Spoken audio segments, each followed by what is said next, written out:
kita akan membahas tentang materi pendekatan geografi. Sebelum ke materi, saya akan menjelaskan terlebih dahulu apa itu geografi. Geografi adalah ilmu yang membahas tentang gejala alam dan fenomena geosfer yang terdapat di muka bumi. Pengertian geografi menurut para ahli meliputi hal yang berkaitan dengan kehidupan manusia serta sekitarnya serta interaksi antara makhluk hidup dengan lingkungannya. Selanjutnya, apa itu pendekatan geografi? Pengertian pendekatan geografi yaitu sebuah langkah dan metodologi khusus untuk melakukan sebuah analisa dan memahami bermacam-macam gejala serta fenomena geosfer, terutama pada interaksi antara makhluk hidup terhadap lingkungannya. Secara umum, pembagian ruang lingkup geografi dibedakan menjadi 3, yaitu geografi sosial, geografi ekologi, dan geografi regional. Macam-macam pendekatan dipakai dalam ilmu geografi yang didasarkan pada prinsip geografi meliputi prinsip distribusi, prinsip intelerasi, prinsip deskripsi, dan prinsip kronologi.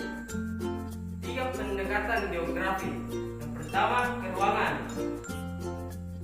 atau spasial. Yang kedua, pendekatan lingkungan atau ekologi. Yang ketiga, pendekatan kompleks wilayah atau regional.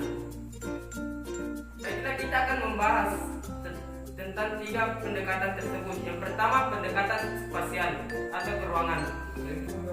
Pendekatan keruangan adalah salah satu dari 3 pendekatan geografis. Pendekatan ini menjadi pendekatan yang khas dalam geografi karena menjadi studi tentang keragaman ruang muka bumi dengan menelah tiap-tiap aspek keruangannya.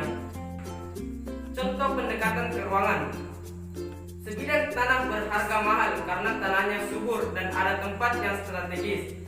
Peneliti menilai tanah berdasarkan produktivitas pertanian dan nilai ruangnya yang letak strategis. Yang kedua, pendekatan ekologi atau lingkungan. Pendekatan ekologi yang didasarkan pada prinsip ilmu biologi adalah intelerasi yang menonjol antara makhluk hidup serta lingkungannya.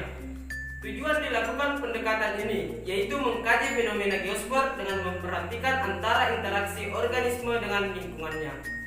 Aspek yang diteliti di dalam pendekatan lingkungan antara lain: yang pertama, interaksi komponen atau fisikal. Yang kedua, non-fisik atau sosial. Yang ketiga, pendekatan geografi juga berfokus pada suatu perilaku organisme dan perubahan fenomena lingkungan yang terjadi dengan mandiri tanpa keterkaitan.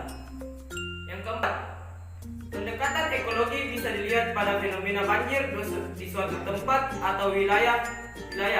Fenomena ini mampu diidentifikasi melalui tahapan pada pendekatan ekologi yang hasilnya kemudian mampu dianalisa untuk menemukan solusi masalah.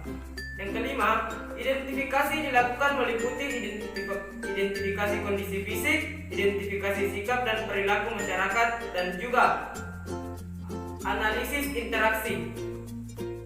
Hal pertama, dilakukan identifikasi fisik untuk menemukan kondisi fisik lingkungan yang menjadi pendorong terjadinya fenomena banjir, misalnya seperti topografi, jenis tanah, curah hujan, dan juga kondisi bangunan di daerah banjir. Yang keenam, lalu kemudian dilakukan identifikasi sikap dan perilaku masyarakat guna menemukan sikap dan perilaku masyarakat dalam mengelola alam di lokasi banjir itu sendiri. Misalnya, alih fungsi suatu lahan pertanian, penggundulan hutan, kebiasaan membuang sampah, dan juga pola permukiman yang dibangun pada daerah tersebut. Yang ketujuh, terakhir dilakukan sebuah analisa interaksi ekologi terkait antara hubungan identifikasi fisik dan sikap yang dianalisa guna menemukan alternatif pemecahan masalah. Selanjutnya, pendekatan yang ketiga yaitu pendekatan regional atau kompleks wilayah. Pendekatan regional atau kompleks wilayah dilakukan dengan cara membandingkan berbagai kawasan pada permukaan bumi dengan memperhatikan aspek-aspek keruangan serta lingkungan. Secara umumnya, pendekatan ini adalah gabungan antara pendekatan spasial dan juga ekologi. Contoh pendekatan regional. Dalam membangun rumah atau bangunan dilihat dari karakteristik wilayahnya. Misalnya, membangun rumah di daerah rawan banjir atau daerah dekat pantai, maka fondasi akan ditinggikan dan biasanya untuk mengantisipasi terjadinya banjir atau pasang air laut. Mungkin cukup sekian materi yang